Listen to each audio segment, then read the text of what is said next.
All right. What's up, everybody? It's Candlestick Chronicles. It's a 49ers podcast on the Blue Wire Podcast Network. I, of course, am Chris Biderman. I am not our usual host. That is Kyle Madson. He will be joining us whenever he's done writing because it's NFL draft night. Kyle's busy running NinersWire.com, of course, putting up all sorts of great content. So he will join us at some point. Oh, it looks like we have Kyle hopping in right now. Maybe I'll add him to the stage. Hey, Kyle, welcome to the intro. Oh, I hell just yeah. Come live, on. was just about to get to the Lamb Chops read. As you can see, I'm wearing Lamb Chops. We're brought to you by Lamb Chops, of course, our good friends at Lamb Chops. Our friends at Lamb Chops, who have partnered with the Minnesota Timberwolves to create some excellent merch, are enjoying quite the start to the NBA playoffs in their series against the Phoenix Suns. But more pertinent to us, the clothes rock. The clothes are good. First round picks, high grades, gold helmet type clothing, quality clothing, Lamb Chops. We love it. Rocking the hoodie right now, wearing some Lamb Chop sweats. I mean, what else can be said about Lamb Chops clothing that we haven't said already, Kyle? You know what I can tell you right now, Chris? You look dope. Thanks, which buddy. Is the most important thing. So yeah, shout out to Lamb Chops. Head to Lamb Chops, sglambchops.com. Follow them on Instagram at sglambchops. Promo code Candlestick20 for 20% off your first order. They have their new spring line out, which so sick. which looks awesome. Which I need to get on that and order some for myself. And yeah, shout out to Lamb Chops. You want to do our next read, Kyle? Yeah, we're also sponsored by Prize Picks. I love Prize Picks. I've been cleaning up the NBA playoffs and Major League Baseball. 2 to 6 player entries. Prize Picks is daily fantasy sports. You pick 2 to 6 players. You pick more or less on their stat projections, and then you watch the winnings pile up. It's been great. It enhances the sports viewing experience immensely, and it does so without having to worry about sharp guys or playing against 1,000 other players or injuries or anything like that. It is your 2 to 6 players, you're more or less on their projections, and you get to enjoy the sports. So it's baseball, it's football, it's hockey, it's golf, like whatever sport you can think of, they've probably got it.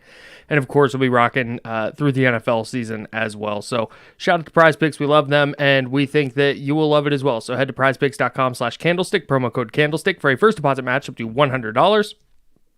That is prizepicks.com/candlestick, promo code Candlestick for a first deposit match up to $100. You want to talk about Ricky Pearsall? Yeah, let's talk about if we're going more than or less than on Ricky Pearsall after the intro here.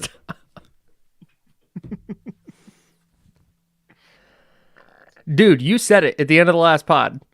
You were like, after all this, after everything I guess it was after our mock draft with Rob Lauder, where we talked about no fewer than 10 prospects. And we're like, is it this guy? Is it that guy? How does this player fit? How does that player fit? And at the end of the pod, you said they're going to wind up taking some guy that we're not even thinking about. And lo and behold, Look at that. Ricky Pearsall. Ricky Pearsall. So we got kind of pump faked a little bit. Ooh. A prominent journalist who covers the 49ers who has been known to break news. I'm not going to name him because I don't really feel like, but we all make mistakes time and again. But a prominent person who covers the 49ers I'll say tweeted out. out I'm joking. that it was Cooper DeJean. And that was my first reaction was like, holy cow, Cooper DeJean. Like that's kind of an unexpected pick, like Cooper DeJean, I think. Like I'm going to call him your guy. Like, your guy, Cooper DeJean. I don't know if he was my guy. I think JPJ might have been my guy a little, maybe Lad. You know what? You're right. JPJ was your guy. We were pump faked a little bit, but then it ended up being Ricky Pearsall, and I started scanning all of my materials, and I was like, how far down am I gonna have to scroll before I get to Ricky Pearsall? Turns out it was around 45. Two of my more helpful draft materials, cheat sheets, if you will, had him as their number 45 overall prospect. So if there's a downside to this, I think that probably just where to start. there's a downside to Ricky Pearsall at 31, maybe it's a reach, and I'm only basing that on what the materials are telling me. I'm not going to pretend like I had a big board and I ranked every single receiver. Sure. Far be it from me to sit here and act like I know more about receivers than Kyle Shanahan and some of the other very talented people in their personnel department who are good at Mhm. scouting receivers in particular. Um, so I think if you want to criticize the pick, you could say, yeah, maybe 31's a little bit rich.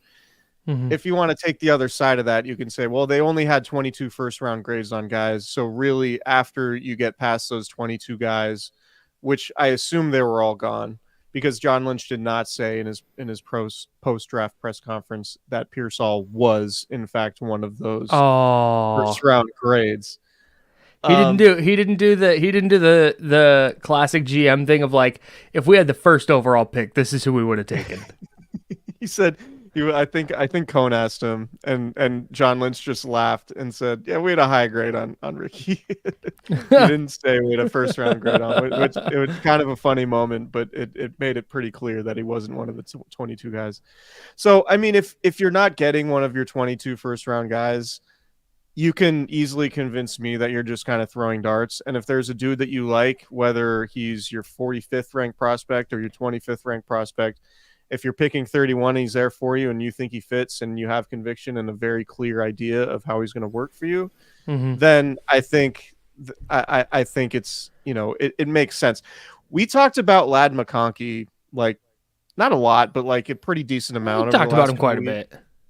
as much as anyone else that I guess we talked about with pick 31. I think just about everything we said about Lad McConkey in terms of the fit and why you would draft somebody like that Mhm. sort of applies here. Like, I think Yeah. all of that logic tracks with Pearsall because he's a slot guy. He makes a lot of sense with Brock Purdy when you just look at the way he plays. I know our buddy Nick Wagner had Pearsall stats saying that he was college football's most productive player of the last 2 years in deep crossing routes, both in I receptions love a and deep yards crosser.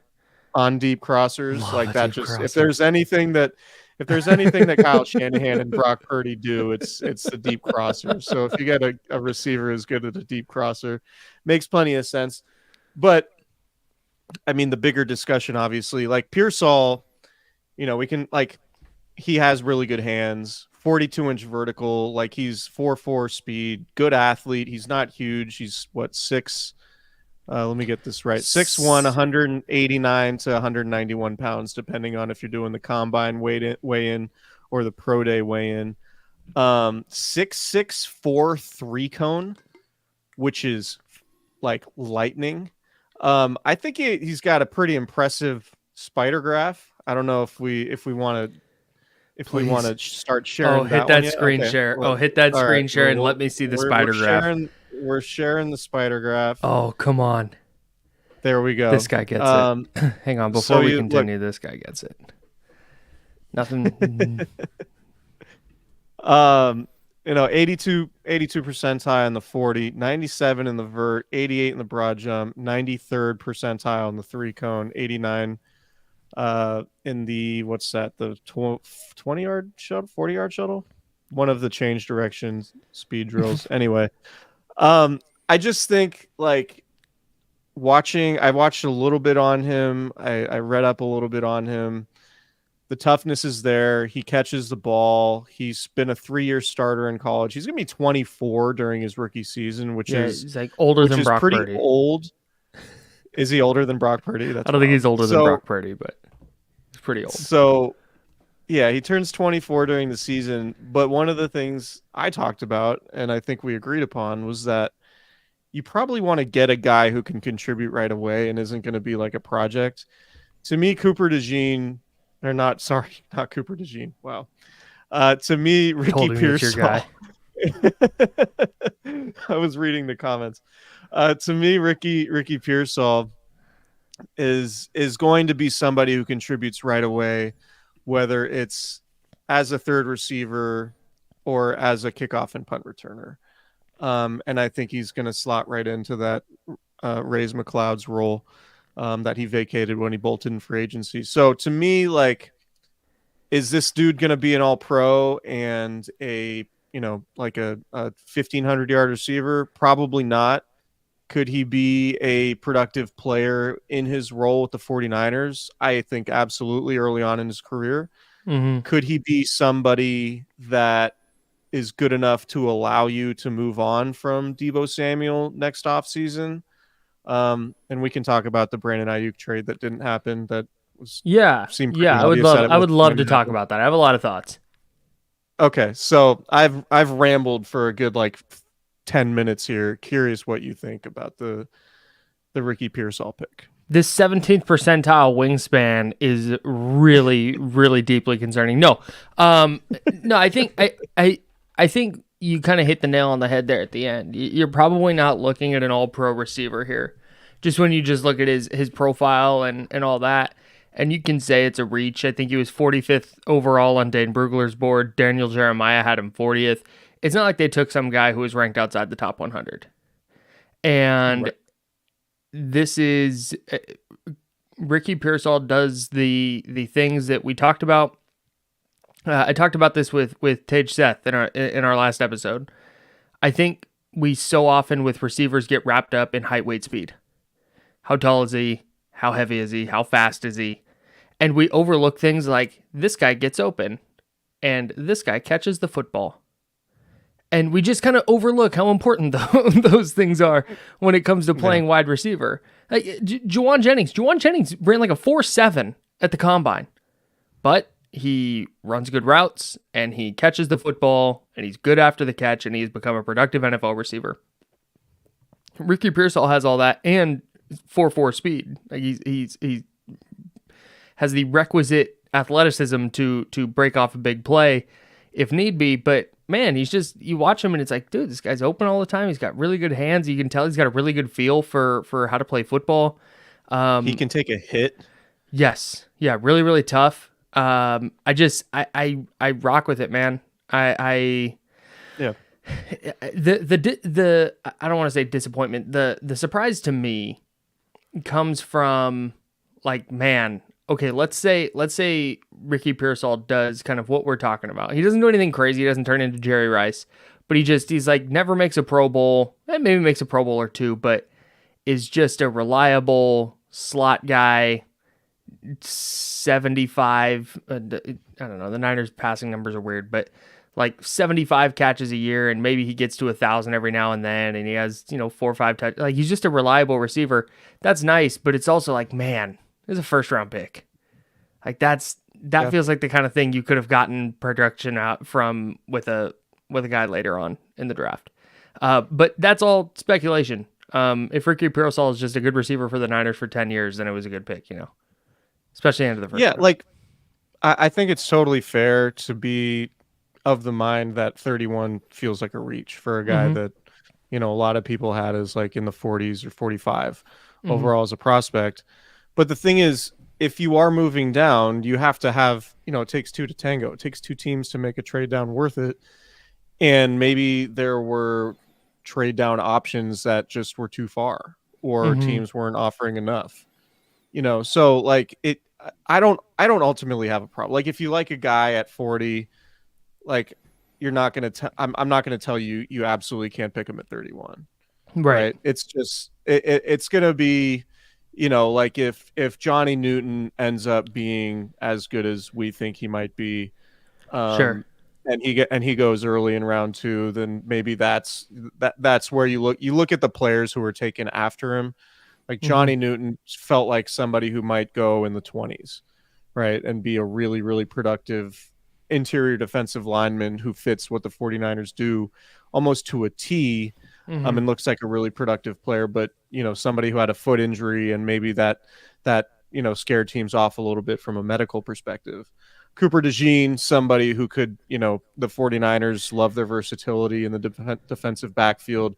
There might be a vacuum at safety potentially with Talanoa Hufanga coming off an ACL and also entering the last year of his contract.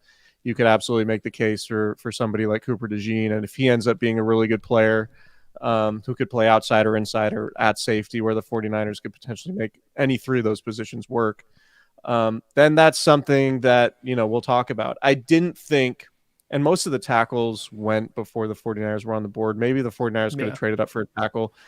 We talked about the tackle class, particularly like the second half of the group in the first round, just didn't really feel like slam dunks. Can I like tell dudes you? that you trade picks to get up and go get. So I'm fine with them not taking a tackle there. Same.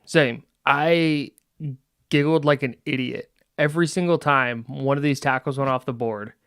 And Mel Kiper, in his analysis, I watched the ESPN broadcast, in his analysis, at some point brought up the guy playing guard. Every single one of them, dude. Except for Joe Alt. But J.C. Latham, Talisi Fuaga, Troy Fautanu, Olu Fashanu, every single one of them. Like, yeah, maybe he winds up at guard. I see him more as a guard. It was, dude, and every single time I was like, right. It was great. Right. The best tackle class we've seen in years, and most of these dudes might be better at guard. It's I mean, look, I'm not going to sit here and pretend like I did more work than all these guys whose profession it is to evaluate draft prospects. I just think it's funny sometimes the way it got talked about was like, oh, this is such a deep tackle class, and it's like, yeah, a lot of these guys are probably going to be guards. Right. But I didn't have any problem with the 40, and as you know, Flynn West in the chat, I just had the comment up, said they could have had an excellent upgrade at center. Yeah, I mean, JPJ is somebody who I talked about a lot, who I thought would have made a lot of sense. And so that's ultimately like I'm in on Pearsall working for like being a Kyle Shanahan receiver. He very much feels like a Kyle Shanahan receiver. Yeah. Given his toughness, given his route running, given just his technical skills, like he feels like somebody who fits. He's a slot guy, and when you're talking about, you know, the type of receiver that works with Brock Purdy, I think this is the guy to a T. Dude, and that's why I was in on Ladd McConkey. I feel like there are similarities between Pearsall and Ladd McConkey. McConkey might be more like productive in terms of catching the ball, but Pearsall might be more a better physical prospect. And maybe more, you know, like be able to take a hit more, be less slight, be more explosive than McConkey was. And maybe that might have tipped the scales for Kyle Shanahan there. My buddy Justin Mello works for the Draft Network and does like over 200 prospect interviews every year. It is crazy the amount of work this guy puts in. But he interviewed Ricky Pearsall, and he sent me the piece. And here's a quote that really jumped out. And it's the one that Justin tweeted. Quote, "I'm one of the best wide receivers in the 2024 NFL draft. I'm an elite route runner. I know how to set defenders up with my routes. I really understand the art of route running." And that to me feels like the kind of thing that makes Kyle Shanahan go googly-eyed. So he lacks confidence is what you're saying. Yeah. Hey, did you see his tattoo? I need to talk I about saw that this he has a bunch of tattoos. Bro, What? he has one on his left. I mean, yeah, he's got like an entire sleeve, right? But on his left forearm, it says "Bet on me" down near the wrist. And then there's a roulette wheel. Mm-hmm. And there's dice. And then there's cards, like playing cards, that appear at first glance to be a 6-card royal flush, which is nuts in itself. You're like, that's a lot of cards. But then you look closer. Most of them are 5 cards. Right. But there's 6 cards there. And you're going, wait, what the hell? Why is it 6? And then you look closer and you realize that the cards don't say JQKA. They spell out humble. No, they don't. I swear to God. I love this kid.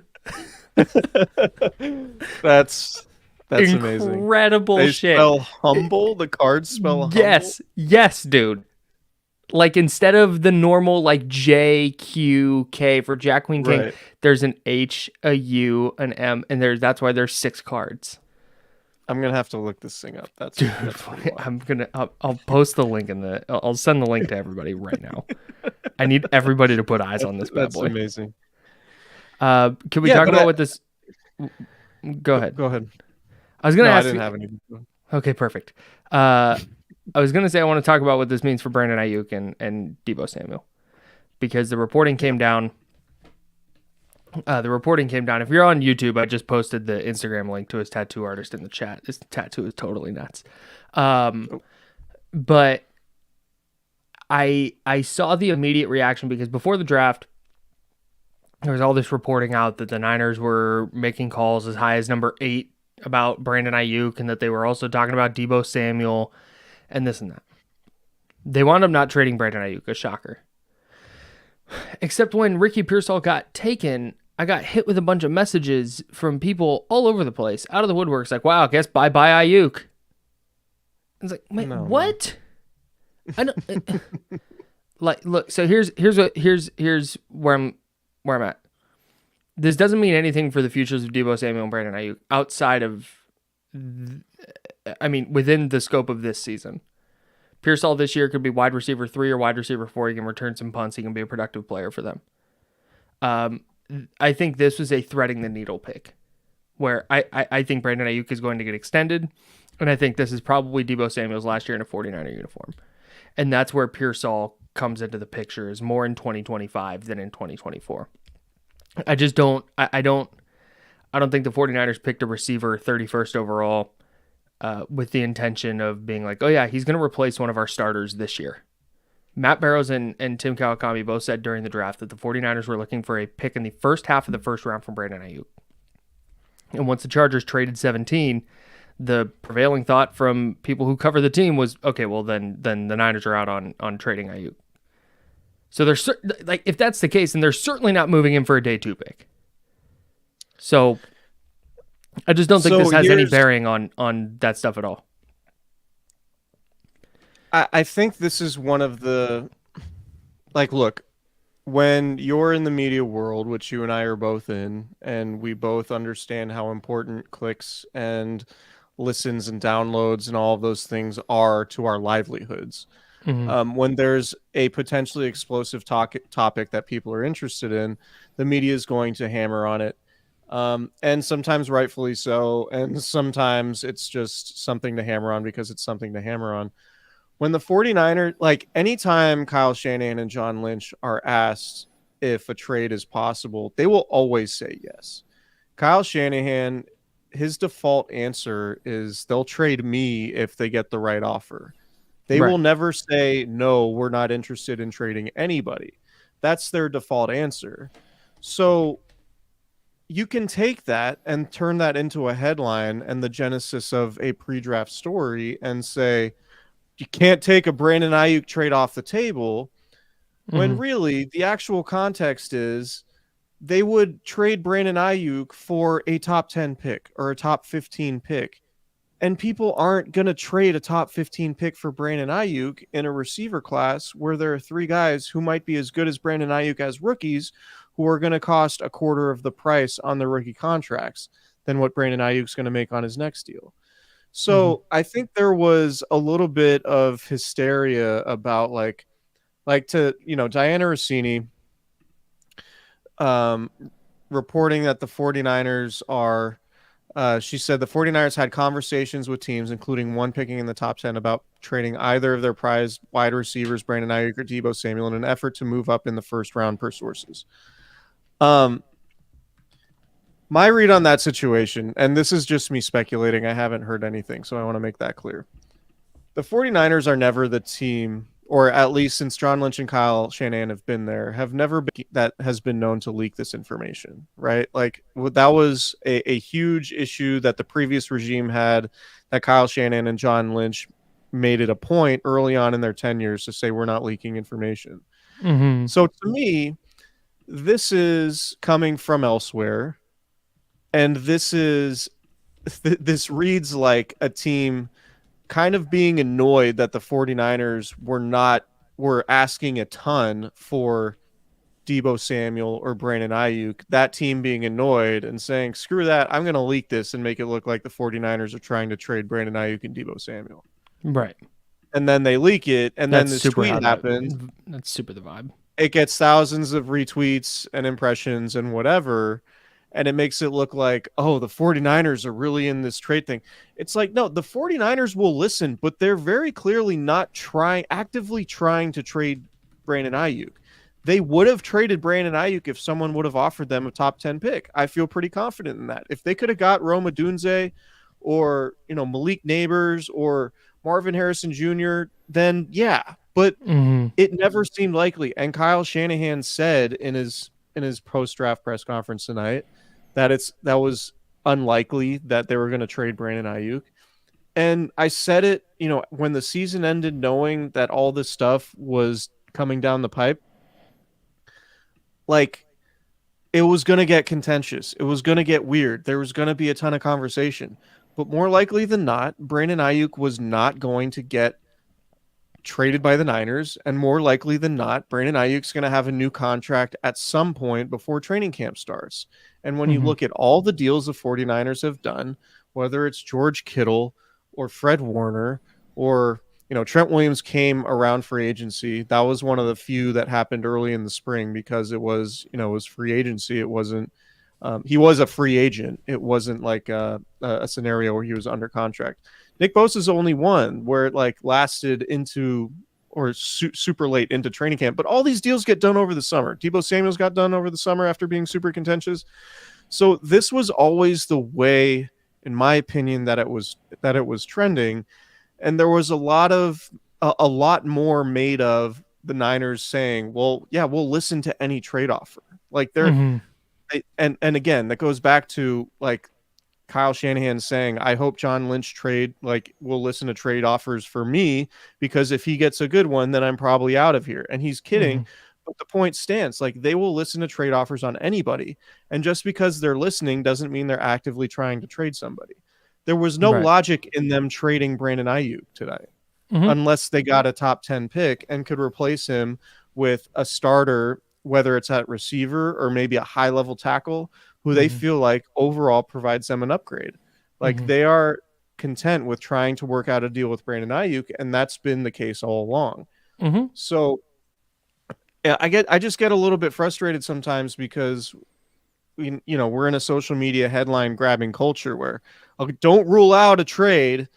Well, it's like, okay, yeah, we're not ruling out a trade, but no one's offering 4 first round picks Right. to the 49ers for Brandon Ayuk. Like that, yeah, we're not going to rule out a trade, but like really how likely is a trade happening? That's an entirely different discussion than just simply stating like don't rule it out. Well, and there's a sizable difference here between this guy is a shithead. We're trying to trade him. We'll take a day 2 pick and a future day 3 pick and call it good. That's a massive difference from, yeah, we're working out a contract with this guy, but if somebody wants to give us a top 10 pick, then we're happy to do so.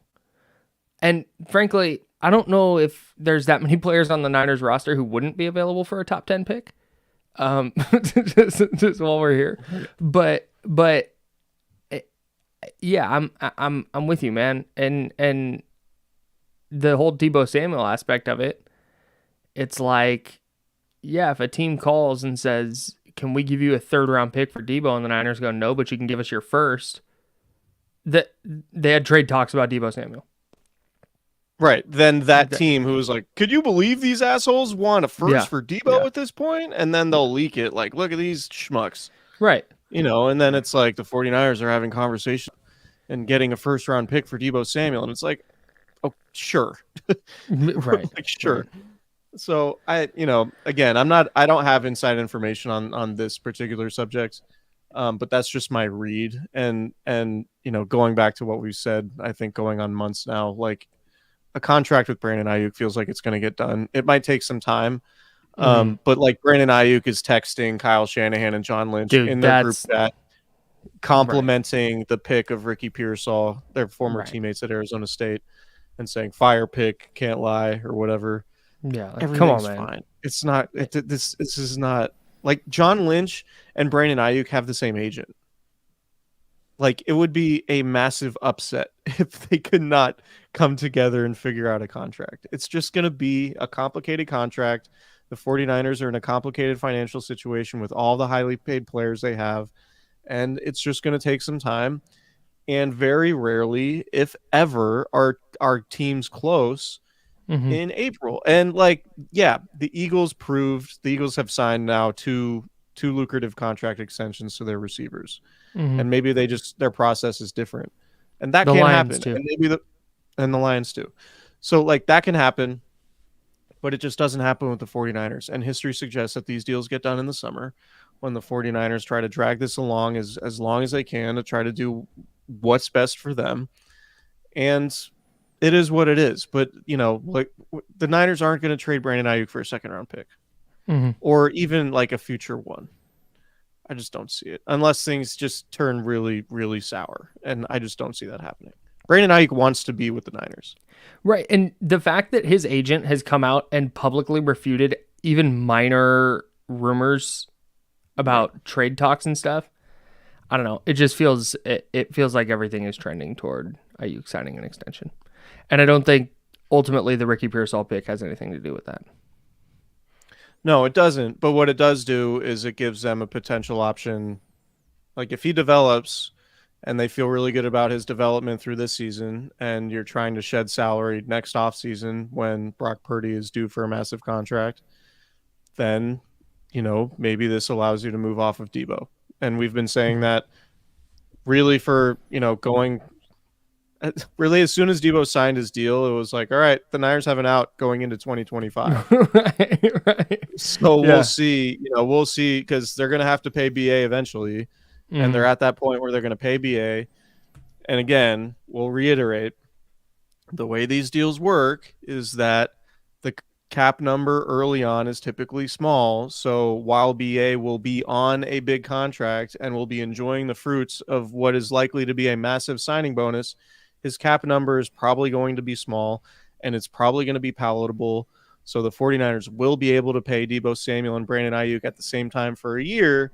But then when those cap numbers get bigger as the contracts age, it might be a little bit more difficult, which is why Deebo Samuel, and I think he has like a $28 million cap hit for 2025. Unless he restructures and signs a new deal, I think it's more likely that Brandon Ayuk is still with the 49ers on a new extension. Deebo Samuel is either traded or released playing elsewhere. And, then the 49ers hope Ricky Pearsall can develop into a starter level player, and then they move on from there with Brock Purdy, making $50 million a year or whatever it's going to be. Yep. It's been funny arguing about this with people on the internet, and they're like, so if you pay Ayuk, that means Debo's gone. Like, I guess. Yeah, you're not paying both of them $25+ million. That's crazy. Well, there's a difference between saying you're not paying them and you're not having two massive cap numbers at receiver in addition to Brock Purdy's $50 million cap hit. Yeah, man. It's a new core. There's moving on to a different phase of the 49ers. So, and maybe Deebo Samuel has a season like he had in 2021, and he makes that decision extremely difficult for them. Sure. No doubt. They would love that. But they're still trying to win. They're still trying to win a Super Bowl. And they have a better chance of doing that with Deebo Samuel and Brandon Ayuk on the roster than not. And if you think this offseason about like Brandon, like this has been the Brandon Ayuk offseason, if you think this offseason is dramatic, which it hasn't been, there's just been a lot of discussion about it. Just wait till next offseason. The next offseason with Debo and that's going to be a wild one. That they might. I mean, we'll see how it goes. But, and again, we've seen teams move on from receivers all the time. We saw the Packers do it with Devontae Adams. We saw the Chiefs do it with Tyreek Hill. Like, you can be successful and move on from receivers because, it feels like every year in the draft, there's just dudes after dudes after dudes that you can get, first, second, third round and find productive guys. And I think that's, the 49ers to continue with their championship window being open, their core, and we'll talk about this as the offseason goes, but their core is going to have to evolve and change. And part of that means losing players. Like, you already lost Eric Armstead. You had your core, you had your 2019 core that went to the Super Bowl. You had your 2023 core that went to the Super Bowl. And, 2024, 2025, 2026, like, it's not going to be the same guys. It's going to be Nick Bosa, Brock Purdy, and Fred Warner and Brandon Ayuk. And who knows how long Trent Williams is going to be around. Who knows how long George Kittle is going to be around. Who knows how long Debo is going to be around. Like, there are guys who, football careers aren't forever. So that's just a reality of the league, and that's what the 49ers are facing now. And Ricky Pearsall might be a part of that. They hope so. They need to start getting some picks right. And if Ricky Pearsall is a 100 catch a year slot receiver for them for half a decade or more, then great. Terrific. He's Trent Taylor with like a ton of athleticism. He's like adult-sized Trent Taylor. That's cruel. I'm not going that far, but I say that because Trent Taylor and I are the same height. Okay, fair enough. But I think he's gonna be. That's so mean. I didn't mean that. Trent Taylor has had a very succul life. Shout out to Trent Taylor. Dude, he is doing a lot of winning. Ricky Pearsall is going to be a third receiver. You have Juwan Jennings. We haven't mentioned Juwan Jennings. Juwan Jennings is in the last year of his contract. So we're on a 1 year tender. This is an upgraded Ray McCloud spot, at least for 2024. Mm-hmm. And then in 2025, the question will be, can he evolve into a starter? And look, Ray McCloud has made some plays for the Niners. Like he's been an important player at certain times. He's made some game-changing plays. There was a kickoff return against the Cardinals a couple years ago. The Niners are playing like crap, and then that kind of sparked him, right? Like it's possible, guys. Richie James? Was that Richie James? Yeah, it's a screen pass. Well, I thought there was a kickoff return. He housed one against the Seahawks. Point being, whether it's that was Richie James too, or Ray McCloud. Okay, well, let's shift this conversation to. Point being, you can have a guy who's capable of impacting a game if he's not your first or second receiver. Yeah, no doubt. And the 49ers don't have a lot of room on either side for starters. Bottom line is, just bring somebody in. Bottom line is, if you're drafting a receiver in the first round, you're drafting him to be on the field a lot and not a third or fourth guy. Ricky Pearsall needs to be really fucking good at football. I think he is. Like, I do too. I'm in. I've talked myself into it. 31 might be rich, but I'm in on Ricky Pearsall succeeding with Kyle Shanahan and Brock Purdy. I hate the pick at 31. At 34, I would have loved it. Right. Oh. But, all right. We'll see. All right, guys. Let's see where Ladd ends up. That's, yeah. Just got Kirkland brand Ladd McConkey over here. If Ladd McConkey is good, I'm going to, oof. Ladd's another What if Ladd is just Kirkland brand Pearsall? Oh, snap. You know what's funny about that is Pearsall kind of sounds like a cleaner, like a kitchen cleaner, and Ladd sounds like a knockoff version of it.